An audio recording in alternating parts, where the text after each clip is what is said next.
समंदर की राजकुमारी भाग 5। सोनू के घर को आग के हवाले करने के बाद हाइड्रा और ड्रैगन वहां से चले जाते हैं। आग से बचकर सोनू और इवाना किसी तरह से घर के बाहर आते हैं।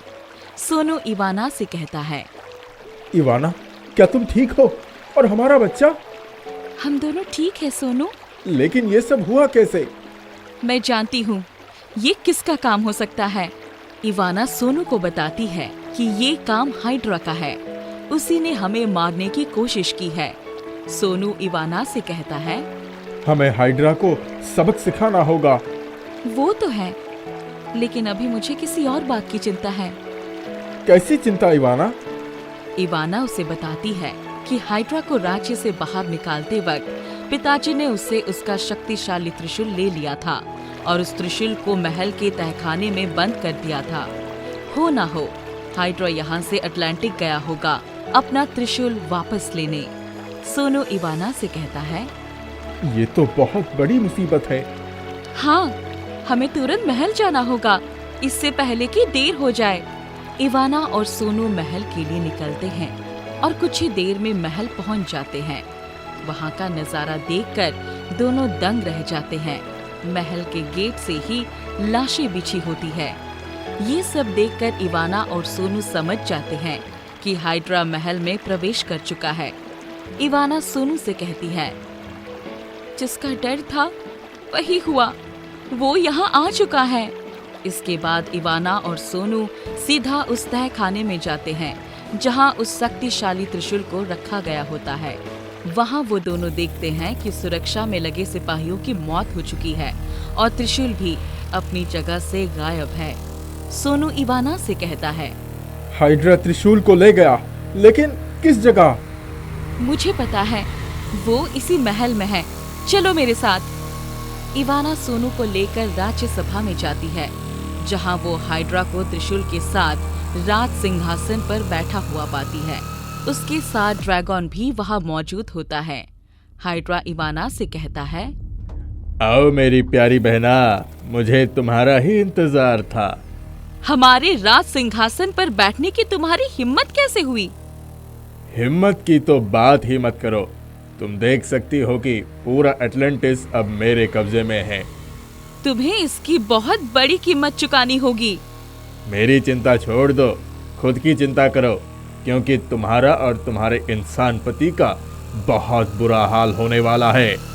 हाइड्रा ड्रैगन से कहता है कि इन दोनों को पकड़कर कैद खाने में डाल दे, मुझे इन्हें तिल तिल कर मरते देखना है।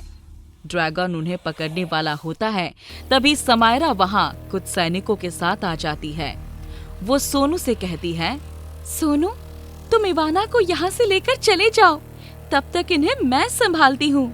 सोनू इवाना को लेकर वहाँ से निकल जाता है। समायरा पूरी हिम्मत के साथ हाइड्रा और ड्रैगन का सामना कर रही होती है, लेकिन अंत में वो ड्रैगन से हार जाती है और उसकी मौत हो जाती है। हाइड्रा ड्रैगन से कहता है, जाओ, उन्हें पकड़कर मेरे सामने ले आओ। ड्रैगन सोनू और इवाना को ढूंढने निकल पड़ता है, लेकिन तब तक सोनू और इवाना समुद्र की गहराइयों में पहाड़ के पीछे जाकर छिप गए होते हैं। सोनू इवाना से कहता है, हमें हमारे बच्चे के लिए छिपकर रहना होगा इवाना। हाँ, लेकिन कब तक? वो हमें ढूंढ लेंगे। कई दिन गुजर जाते हैं। हाइड्रा को सोनू और इवाना की कोई खबर नहीं मिलती है।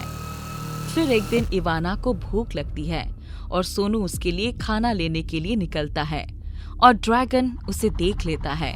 वो सोनू का पीछा करता है और उनके ठिकाने तक पहुंच जाता है।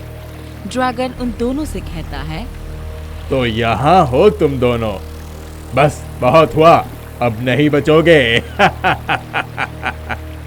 ड्रैगन उनकी तरफ बढ़ रहा होता है, तभी सोनू अपनी तलवार से उस पर हमला करना शुरू कर देता है और दोनों के बीच लड़ाई शुरू हो जाती है। लड़ाई के दौरान सोनू घायल हो जाता है और उसके हाथ में खून बहने लगता है। ये देखकर इवाना बहुत गुस्से में आ जाती है और ड्रैगन से कहती है, तुमने सोनू पर वार करके ठीक नहीं किया, अब देखो मैं क्या करती हूँ तुम्हारे साथ। इवाना अपनी शक्तियों का प्रयोग करके एक बहुत ही बड़ा चक्रवाती तूफान लाती है, जिसमें ड्रैगन बुरे तरीके से फंस जाता है। तूफान की सहायता से इवाना ड्रैगन को बहुत दूर ले जाकर फेंकती है। सोनू इवाना से कहता है, इवाना, तुम ठीक तो हो ना? मेरी छोड़ो, पहले अपनी हालत देखो, कितना खून बह रहा है। इवाना अपनी शक्ति से सोनू के घाव को ठीक कर देती है और फिर वो दोनों सोच में पड़ जाते हैं कि अब वो कहाँ जाएंगे। तभी इवाना सोनू से कहती है, हाँ, हमें शाकाल के पास जाना चाहिए। ये शाकाल कौन है? शाकाल पिताजी का एक ईमानदार मित्र है जो अटलांटिस से 500 मील दूर एक छोटे से गुफा में रहता है। वो गुफा जमीन के निचले हिस्से में है। एक बार पिताजी ने मुझसे कहा था कि कोई भी मुसीबत हो तुम शाकाल के पास चली जाना, वो तुम्हारी रक्षा करेगा। इवाना और सोनू शाकाल के पास पहुंच जाते हैं। शाकाल उन्हें अपनी सुरक्षा में ले लेता है। उधर हाइड्रा इवाना और सोनू को ना मिलने से बौखलाया हुआ था। तभी उसे उन्हें ढूंढने का एक तरीका मिलता है। मैं ये कैसे भूल गया कि मेरी ये चमत्कारी त्रिशूल क्या क्या कर सकती है। हाइड्रा त्रिशूल की शक्ति का प्रयोग करके पता लगा लेता है कि इवाना और सोनू कहाँ पर है। वो ड्रैगन से कहता है कि इवाना तक तुम्हें मेरा ये त्रिशूल लेकर जाएगा। ड्रैगन त्रिशूल के पीछे निकल पड़ता है और त्रिशूल उसे शाकाल के गुफा तक पहुंचा देता है। ड्रैगन कहता है, इस बार तुम दोनों को कोई नहीं बचा सकता। ड्रैगन गुफा में घुसकर अंदर घुसता है। उसे देख सोनू और इवाना दंग रह जाते हैं। तब तक शाकाल वहां आ जाता है और ड्रैगन शाकाल पर हमला कर देता है। शाकाल और ड्रैगन के बीच युद्ध छिड़ जाता है। इसी दौरान शाकाल इवाना से कहता है, इवाना, तुम यहाँ से कहीं दूर चली जाओ, मैं इसे रोक कर रहूंगा। मैं मरते दम तक तुम्हारी हिफाजत करूंगा। इवाना समुद्री लहरों की मदद से सोनू के साथ वहां से चली जाती है। समुद्री लहरों के तेज बहाव की वजह से वो दोनों जल्द ही समुद्र तट पर पहुंच जाते हैं। इवाना सोनू से कहती है, सोनू, मुझे कुछ ठीक नहीं लग रहा, मुझे दर्द महसूस हो रहा है। सोनू समझ जाता है कि बच्चे के जन्म का समय आ चुका है।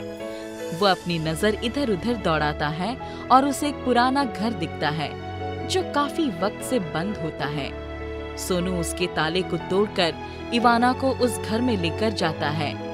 किसी की मदद ना मिलने पर सोनू इवाना के प्रसव में उसकी मदद करता है और थोड़ी ही देर में इवाना एक बेहद खूबसूरत लड़की को जन्म देती है जो बिल्कुल उसी की तरह परी जैसी होती है। अपनी बेटी को देखकर सोनू बहुत खुश हो जाता है और इवाना से कहता है, देखो तो इवाना, कितनी प्यारी है हमारी राजकुमारी।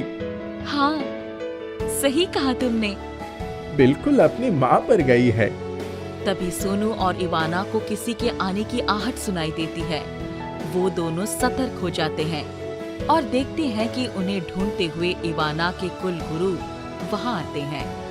उन्हें देख इवाना उनसे कहती है, प्रणाम कुलगुरु, आप यहाँ कैसे? आना ही पड़ा इवाना।